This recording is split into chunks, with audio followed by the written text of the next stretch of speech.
Aloha and welcome to this WOD called Digits CloudBees. And so hopefully you finished the previous WOD, which set up CloudBees. Set up your Digits application with entity classes all working with a MySQL database locally. What we're going to do in this WOD is considerably easier. We're just going to be taking that application and deploying it to CloudBees. Okay. Um, the other thing to note is that the Play Example MySQL application is a really good one to look at. And in fact, I'll be referring to it as I go through this because it has, in fact, even more detailed instructions on doing CloudBees deployment than what I have in the WOD. There's one little bit with the admin credentials that's unique to the Digits application. We'll see that. Okay, so let's start the timer. Okay, and so the first thing we have to do is create a branch called CloudBees1. So we'll go to our master branch and we'll call it CloudBees1. So we'll create this branch, and then just to kind of see that we're all good, we go here, we see that in fact, okay, our digits is now switched over. And so that was easy. The next thing was we're going to create an application stack on CloudBees. Okay, so this means going to CloudBees, clicking on Click Start, clicking on the Play Framework 2, and we'll get this, digits, and we'll go create apps.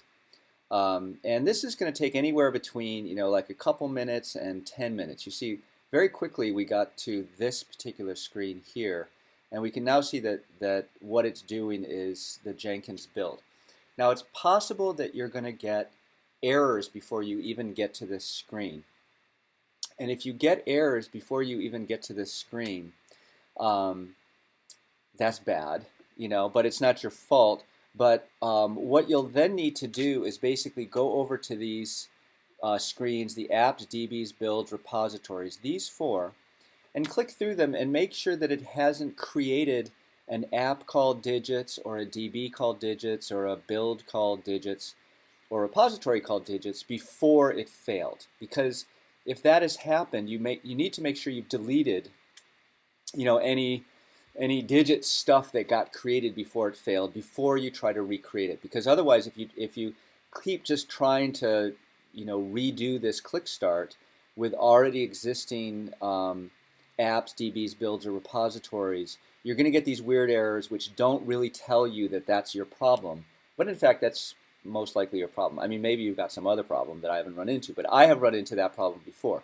So just to let you know, once you kind of have everything rolling, it's not that bad. But the error messages with this click start when you've got a previously existing application or DB or whatever with the same name, not obvious. Okay, you'll get like kind of one of the server redirect 20 times. Just get these crazy errors that don't actually tell you anything useful about what's actually going on. Okay, as long as we're here, we might as well just kind of click through to Jenkins, which is our build system. I haven't talked that much about it. I'm not sure I'm going to get to it this semester. I'll definitely get to it next semester. And we can click into here and we can look at the console output and we can actually watch the build process, and you can see why the heck it takes so long. It has to download a lot of stuff, okay, which you can see here. Actually, it's hopefully not really downloading it from actually the web. Hopefully it's downloading it from some local repository. But anyway, it's got to go all through that stuff and build the system. And we're gonna pause here. I may even just kind of cut out some of this so that you don't have to kind of wait with me as we go through this entire long. In fact, what I'm going to do is I'm going to pause the video at this point until we get done with this loading process. Is that the solar sift?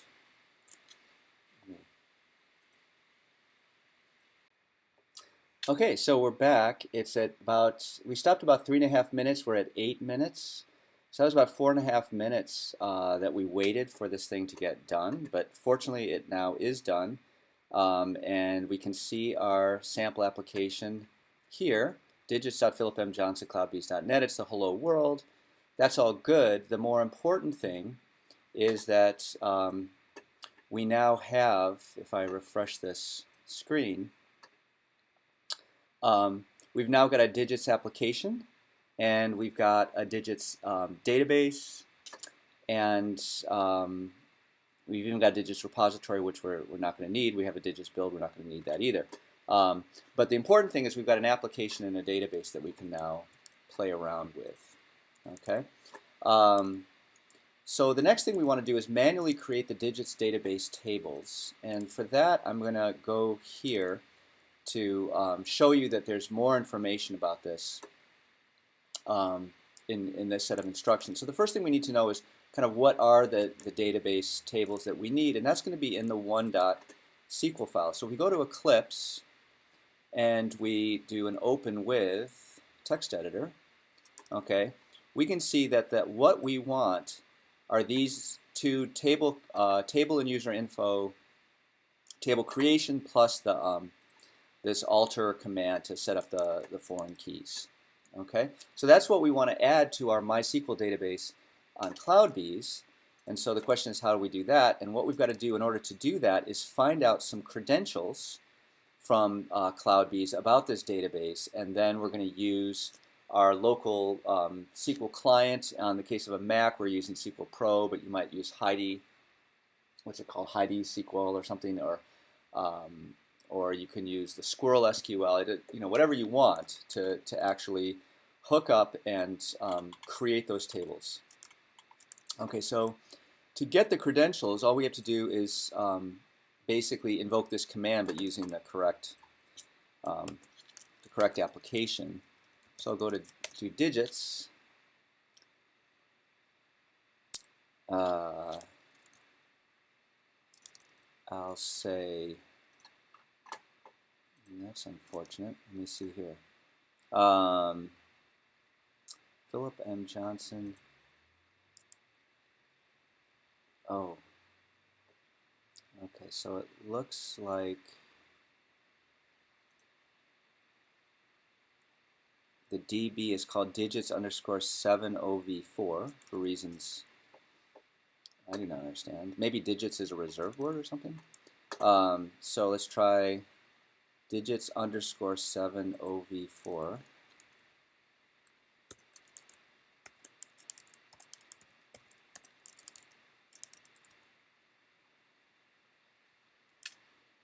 Okay, so now we get the correct information. And now what we want to do next is we want to make a connection to that database using the SQL Pro client. So let's bring that up, and we're going to make a new connection. And so if I bring my terminal window over here, okay, so the name of this, we'll call this CloudBees :digits, and the host is going to be the master minus the port, so it's just that part right there. And the username is digits_7OV4. Interesting. The password is this. I know that this will be recorded on the video, but I'm going to delete this application right after I'm done with it, so it's not like you'll be able to actually connect to this database anyway. And then the database name is again this same one. Don't really need it. And the port is 3306. So we'll do connect. Okay, and so now we're connected to that database on CloudBees, which is awesome. And so in order to define these tables, no, I don't want to do that. We go to Eclipse, and we just select these lines and copy. And then we go back to SQL Pro, and we're going to paste them in. and then we can select them, and then we can run the selection. So that'll run those MySQL commands there, and voila, we have our two tables all set up on CloudBees. So that's great. And let's go back here. Actually, let's go back here and see what happens. Okay, so we've manually created the digits database tables using one.sql as a guide. Then we want to disable database evolutions. Okay, so that's because normally CloudBees is going to run in production mode, and so evolutions aren't supported. I think there is a way to get CloudBees to use database evolutions that I've seen, but we're just going to disable database evolutions to show you how that's done. The easiest way to do that is to copy over the application.cloudbees.conf file, which doesn't exist in our digits application, okay, yet, but it does exist in the MySQL application, which you've got around. So we can open this, okay, and what you can see is that this is going to be an alternative configuration file which we're going to have CloudBees use instead of the default application conf. And all it's going to do is load in everything in application.conf, but then disable evolutions. Okay? So it's pretty simple what it's actually doing. So what we can do is first we have to do a save as to put it into the conf directory of our actual digits application. And then the second thing we have to do is we have to tell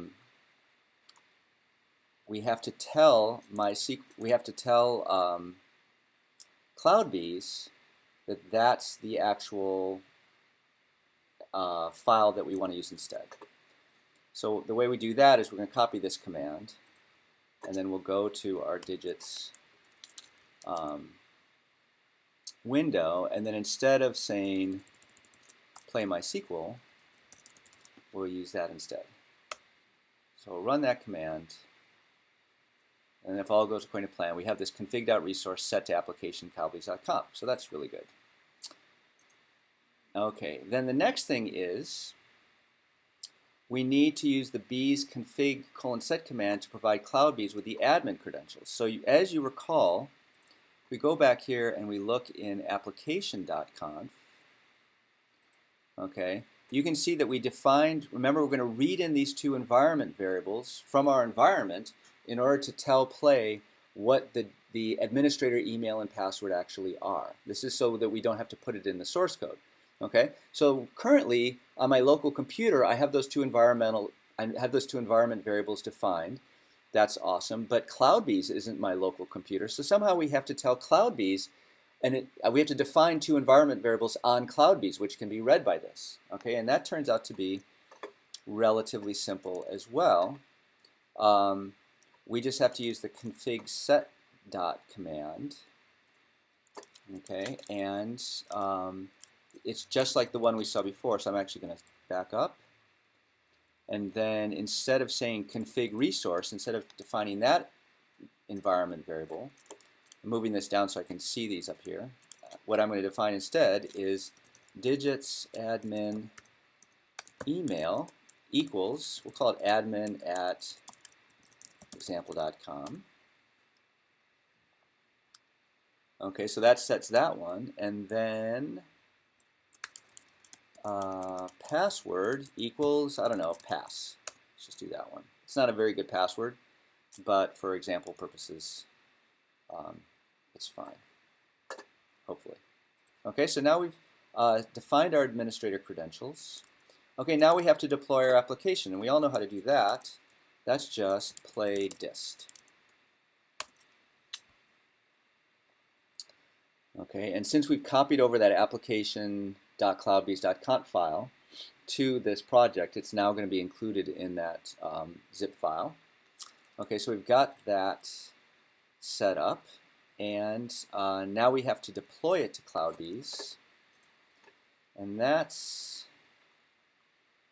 a long command. So again, I'm going to make use of the fact that we've got this documentation to just copy, and then, oops, not Control P, but rather Propeller V, and then I'm going to replace play MySQL with the app name, which is with digits. And then instead of target universal play example MySQL, it's digits 1.0 snapshot.zip. So we can type return, and now it's going to deploy this to CloudBees.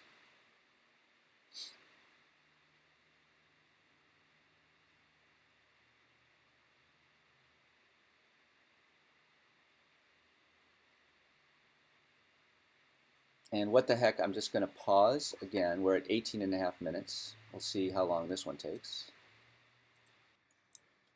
Okay, well, geez Louise. That was 8 minutes that it took to do that deployment. When I've been playing around with this earlier today, it just took maybe 30 seconds. So CloudBees got busy. That's kind of what happens. But at any rate, the good news is that we now have our application deployed. We can open it up. And this is another curious thing about CloudBees. I'm going to refresh it, and you're going to see that the header image appears. Again, reasons I don't quite understand why this initial deployment doesn't get that, but it doesn't. And so we can go here to adminexample.com, enter the login credentials, not do that, and you can see we're now logged in as an admin. That we can go to our form. We can add, PJ, JP, 1, 2, 3, 4, 5, 6, 8, 8, 8, 8. Add them to the database, and then, oops, I didn't. I forgot to do the selected value. PJ, JP, 1, 2, 3, 4, 5, 6, 9, 0, 0, 0, and select work. Add it. And now we can see that that's so everything's working in our database.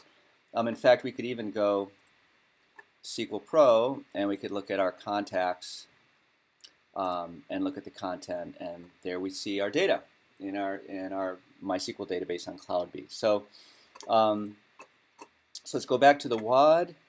Successfully deployed. Commit the changes. So we'll go to changes, and actually the only thing that we've done is to create that CloudBees configuration file. So do that. It's all committed, and we're going to call it 28.5 minutes. Now there's 8. What do we say? 8 plus 6, almost 15 minutes. Probably half of that WOD was just sitting around waiting for CloudBees, which is rather depressing. The good news is that much of that is, at least the initial click start, is one-time overhead. You don't have to suffer that each time. And then this deployment thing is, unfortunately, repeated overhead, but that seems to be extremely variable depending upon the load at CloudBees.